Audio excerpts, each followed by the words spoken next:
Pemerintah Ukraina secara resmi meminta dukungan kepada Indonesia untuk mendukung negara tersebut dalam menghadapi perang dengan Rusia. Hal ini disampaikan oleh Kedutaan Ukraina di Indonesia melalui surat terbuka pada awal Maret 2022. Namun demikian, menurut Direktur Eksekutif KOR Indonesia Muhammad Faisal, bila Indonesia terlalu dalam mencampuri urusan Rusia dan Ukraina, seperti ikut memberikan sanksi kepada Rusia, maka akan berdampak buruk pada Indonesia. Memungkinkan atau tidak ya, memungkinkan saja menerapkan sanksi, tapi masalahnya untungnya apa buat kita? Itu kan kita harus berpikir untung ruginya, kata Faisal kepada Kompas.com Senin 7 Maret 2022. Faisal menilai di tengah pemulihan ekonomi nasional saat ini, fokus Indonesia adalah untuk kembali ke kondisi sebelum pandemi. Namun untuk memberikan sanksi ke Rusia, Faisal menilai Indonesia belum memiliki kemampuan dari segi fiskal. Karena ruginya itu kalau sampai terjadi balas-membalas, embargo-mengembargo satu sama lain, ini dampaknya bagi ekonomi kita akan buruk. Juga bagi dunia, saat pandemi kita juga dari ekonomi tidak punya cukup anggaran, Faisal yang fiskal yang kuat dan belum juga pulih ekonominya dari pandemi, jelas Faisal. Maka dari itu, Faisal menilai kondisi balas-membalas ini akan merugikan bagi Indonesia. Apalagi secara langsung Indonesia tidak memiliki urusan langsung sama sekali secara politik dengan kedua negara tersebut. Kalau menurut saya, jangan ikut-ikutan. Bahkan kalau bisa kita berusaha untuk menenangkan pihak yang bertikai itu. Kalau kita mendukung salah satu pihak, ini bisa merugikan diri kita sendiri. Politik luar negeri kita kan bebas aktif, jadi kita harus konsisten, kata dia. Faisal juga mengatakan perang berkepanjangan bisa mendorong ekonomi Indonesia kembali ke masa krisis. Perang berkepanjangan bisa membuat pertumbuhan ekonomi kita kembali ke krisis. Jadi krisis global bisa menjalar sampai Indonesia dari perdagangan, inflasi yang mengalami peningkatan dan PDB yang melambat bahkan minus, ucapnya. Sejumlah pihak mengingatkan pemerintah Indonesia untuk berhati-hati dalam mengambil sikap terkait embargo kepada Rusia. Indonesia sebaiknya berpikir ulang untuk mengikuti jejak Amerika yang telah mengembargo Rusia. Hal ini karena akan berdampak besar bagi Indonesia sendiri. Adapun AS sendiri ini juga dikenal kental hubungannya dengan negara-negara ASEAN termasuk Indonesia. Dalam hal ini, negara-negara ASEAN sedang dalam posisi tertekan untuk menentukan sikap atas tindakan Rusia. Apakah akan ikut melakukan embargo ekonomi atau tidak? Kepala Center of Macroeconomics and Finance Institute for Development of Economic and Finance Indep M. Rizal Taufikur Rahman pun memberikan pandangannya terkait hal itu. Menurutnya, hal ini akan berisiko dan dapat mempengaruhi pada hubungan bilateral antar negara. Tentu ini kan berisiko, mesti menghitung untung dan rugi dalam konteks risiko ekonomi termasuk dalam aspek politik. Ini menjadi pertimbangan bahwa ini akan memberikan dampak terhadap perdagangan dan keeratan politik kita dengan Amerika. Jelas dia dalam diskusi publik secara daring Rabu 2 Maret 2022, apabila Indonesia mengikuti jejak Amerika Serikat untuk mengembargo ekonomi, pemerintah harus bersiap-siap menjadi lawan dari negara yang pro-Rusia seperti Tiongkok. Dan juga ada Korea Utara, ada Venezuela, dan juga sejumlah negara lainnya. Mengingat bahwa Indonesia dengan Tiongkok juga memiliki hubungan yang erat dalam urusan perdagangan, khususnya impor. Kalau kemudian kita mendukung AS untuk mengembargo Rusia, kita tentu juga akan berhadapan dengan negara yang mendukung Rusia seperti Tiongkok, ujarnya. Ini kan dilematis, makanya kita harus pertimbangkan risiko apa yang dirasakan negara-negara ASEAN termasuk Indonesia. Kalau dilakukan embargo, tentu aktivitas perdagangan kita akan terganggu, sambung Rizal.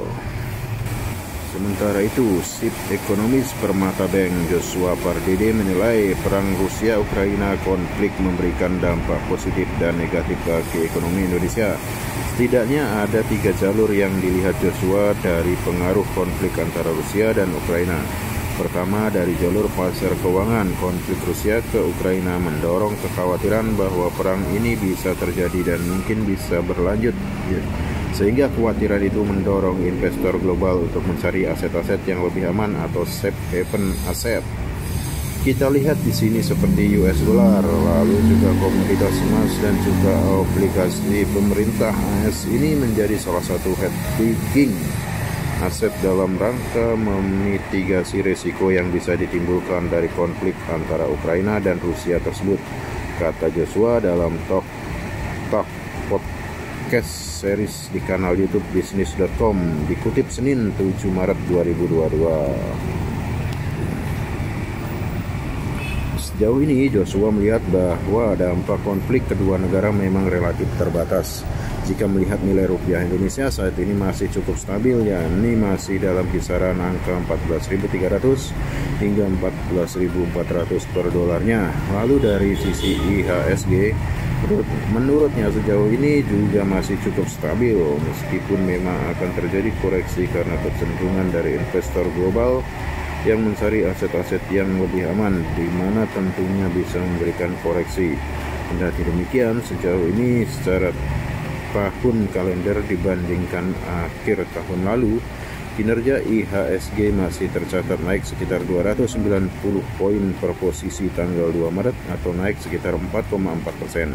Dan juga imbal hasil surat utang pemerintah Indonesia dengan tenor 10 tahun pun juga masih relatif stabil.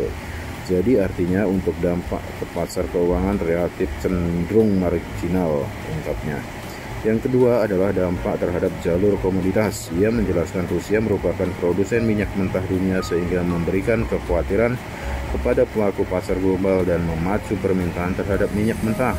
Saat ini katanya minyak mentah Brent sudah baik, yaitu di atas $100 per barel, dan jika dikaitkan dengan komoditas lainnya, harga komoditas lainnya juga meningkat. Salah satunya adalah batu bara.